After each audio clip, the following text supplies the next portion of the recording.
everyone! Thank you for joining me here today as we discuss, yep, you guessed it, what to do to prepare ourselves for Dawntrail.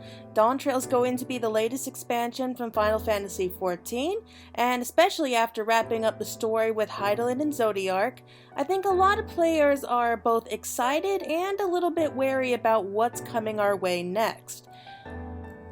Now, when Endwalker first came out, the release date was pushed back by an extra 2 weeks just to make sure they had the game as ready as it would ever be, and I think that Yoshi P wishes to avoid that happening again, but in the meantime we can look forward to our prep work as we get ready for Dawntrail whenever that may be.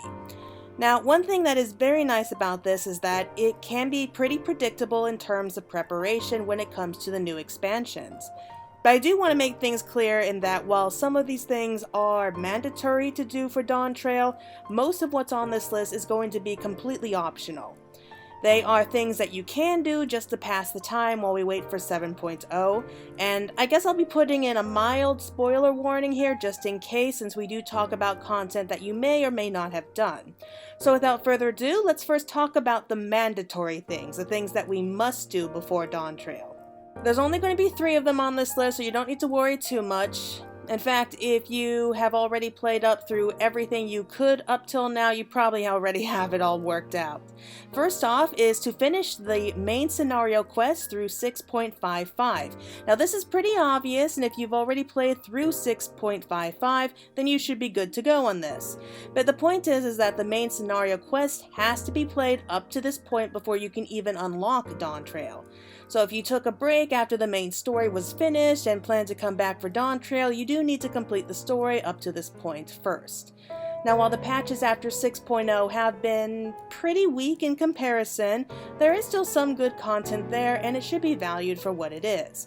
It is worth noting that there is a good chance that after Dawntrail comes out, then you can purchase story skips from the MOG station, but if you want to be able to understand all that's going on, I do recommend that you take the time to play through it.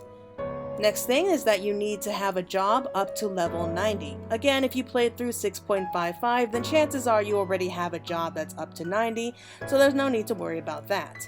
And don't worry, you don't need to worry about leveling every job up to 90 if you don't want to, so long as you have at least one Disciple of War or Magic class up to 90, then that should be enough to head off to Taral right away. And the final thing you need to do is purchase the Dawntrail Expansion. Once more, pretty obvious. We can't play Dawntrail without first buying the expansion for it. It is good to go ahead and put in the order as soon as possible once the pre-orders are able to start. So I do recommend that you just keep an eye on the Lodestone every morning, or just to check out when the next letter from the producer comes out. I'm sure we're going to have one soon that will give us more information about the release dates and what we can start putting in our orders. Also, pre-ordering the game will ensure that we have early access to the expansion, allowing you to start playing a few days before the scheduled launch, as well as having some cool bonus items for your character, so continue to keep an eye out for all that. Okay, now that the mandatory stuff is out of the way, the rest of this list is going to be more along the lines for suggestions of what to do, just to occupy your time if you're looking for something to do in-game. Again, all of this is completely optional, you are free to take what you can from them. Okay, so option 1, leveling other jobs. Like I said before, you technically only need one job to level 90 if you want to play Dawntrail. But with so many other jobs out there, with so much extra time before 7.0, now is a good time to be able to check out some of the other jobs that you might have been curious about.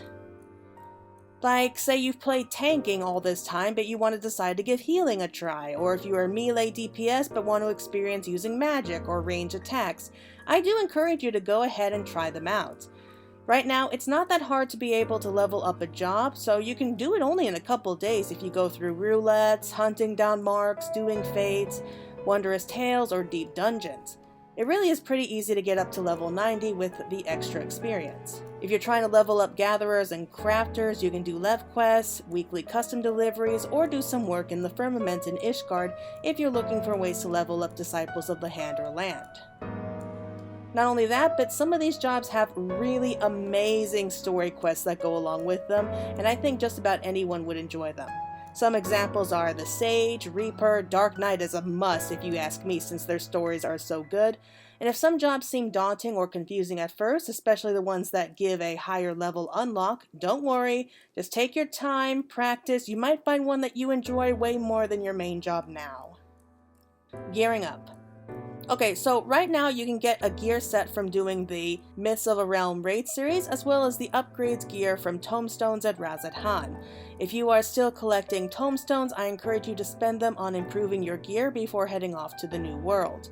Right now it seems that the gear has capped at item level 660 with 665 weapons, and it's always good to have your character ready to go by the time the expansion comes out. Of course, we will surely be getting more gear as we head off to the new world, but there is no worse feeling than when you reach a standstill at the beginning of a game because you don't have high enough gear to be able to move any further in a dungeon or a trial. So this will make fighting battles and doing quests just a little bit easier as well, so really take the time to improve your gear before moving on. Also, since we are going to be treated with the Pictomancer and the Viper jobs, you can also start to gear up for those right now. Now Viper will be sharing gear with the Ninja, so it is going to be equipped with scouting gear and aiming accessories, while Pictomancer will be having casting gear. Both jobs will be starting off at level 80, meaning that you can put your collection of poetic tomestones to good use, and purchase some scouting and aiming accessories as well as casting gear from the Shadowbringers vendors. They will probably have some starting gear for us once we unlock the new jobs, but the augmented Crypt Lurker gear from Mulemore is probably the best basic armor for level 80, and a really good starting point if you are trying out the new jobs. I'd also recommend that you use this time to do some Endwalker dungeons and get some gear from them, like the Kittas, Hyborelia, or Vanaspata, which should make leveling just a little bit easier if you plan on playing either job throughout Dawntrail. Consumables and other supplies. Now is a really good time to stockpile items such as meals.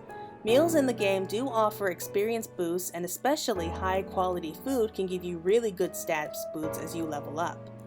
Another example of things to stack up on now would be Ethereite tickets, which you can gain from doing hunts which allow you to teleport for free. And then there is dark matter, which you can use to repair your gear without hunting around for a mender. We will also be getting new types of materia with the release of Dawntrail, so I don't think we need to worry about holding onto piles of current materia, and instead focus on using them for our current gear. Another good way to make sure you're geared up is when you start the next journey. You can also get venture coins for your retainers, which is going to be helpful since chances are you are going to be sending them out into the world to get things for you. As of right now in the game, the prices for these things should be pretty good, so we should get them now while the prices are reasonable. We are sure to see a spike for these items the closer we get to Dawntrail's release, so if you are looking to make easy money, this is one way to go about it. Speaking of which, Gil. So there are multiple ways that you can earn currency in this game, so it's good to have a reasonable amount, especially since we are sure to be getting new things like minions, orchestrion rolls, mounts, housing items, etc. with the release, so make sure to have at least a healthy amount in your bank. Crafting is a good way to earn gil, as well as gathering up materials like what I mentioned before, and have those ready to sell once the pre-expansion spike starts to happen. If you aren't interested in crafting or gathering though, you can earn gil by doing roulettes, especially if you join in as an adventurer in need. If you're able to do all the roulettes in a day, and all of them as adventurers in need, then you can make close to around 500k a day. I would recommend that you pace yourself if you choose to go that path though, since doing all these dungeons in one day can be pretty exhausting. Unlock side content. Be honest, are there still some side quests that you haven't done yet? Now is a good time to be able to do so, because not only are some of them really good stories, but you can gain a lot of amazing awards and unlock other contents in the game like raids or trials. Now I know that some of these tasks may seem a little bit daunting, especially like with custom deliveries or the tribal quests, which can take weeks to do. Or maybe you just aren't into doing savage mode raids or extreme trials and prefer a more peaceful gameplay. Well then that's quite alright. But a lot of trial fights right now can be done with only a few players and pretty easily, especially if you are on the hunt for extreme mounts. Just check out the party finder and you are sure to find other players who are willing to help out other players with completing these fights for the fun of it. What about doing quests like Hildebrand, which are amazing to watch by the way, but also by doing them you can unlock the highest level weapons in the game currently, which are the Manderville weapons.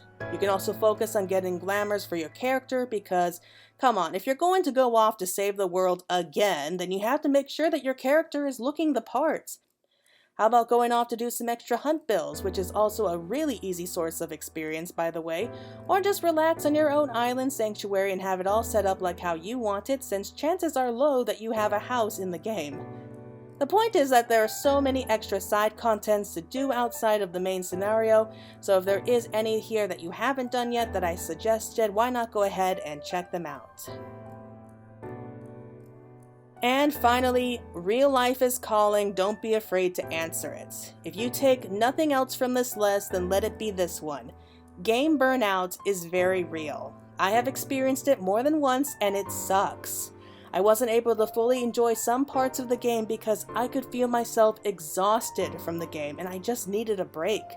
Here is an easy way to tell if you have game burnout. If you have a job, you come home to play this game just to try to unwind, but you feel like you're still at work, then yeah, that's a sign you might need to take a break. And you know what? That's fine. The game isn't going anywhere. And so if you want to take a slight vacation from Eorzea, go right ahead. Play some other games, focus on your work or chores in the real world. What I do before every release of an expansion or even a patch is that I take a few days off before the release date and just focus on taking care of other things. I get all my chores done, take care of all my bills for the month so I don't have any of those looming over my head. I mean, how are you supposed to concentrate on a new trial fight when you have a mountain of dirty dishes in the sink or your landlord is calling you because you forgot to pay your rent for the month? What I'm trying to say is that if you need a break, then please take a break. You deserve it, and we will be here to welcome you back when you decide you're ready to return. And yeah, that's it for my list. I hope that you all enjoyed it. One thing that I do really enjoy about this game is the idea of preparing for a new adventure, and I like to get stuff like this done now so I can focus on just enjoying the game later on. Sure, some may find me a bit insane for thinking about this now, but that's okay with me because I know I'm not normal and I'm just fine with that. We still got plenty of time before Dawntrail comes out, so I'm sure that we can all find ways of keeping ourselves entertained until we set off for the new world. But what do you all think? You like my ideas or any of my suggestions? And if you prepare correctly, then the beginning of Dawntrail should be a bit more relaxing since you can focus on the new story without hitting any snags that might slow you down. Anyway, that's it for now. Thank you so much for joining me, and I hope to see you all again real soon, especially once we get more information for Dawntrail in the upcoming weeks. So until next time, everyone, please take care.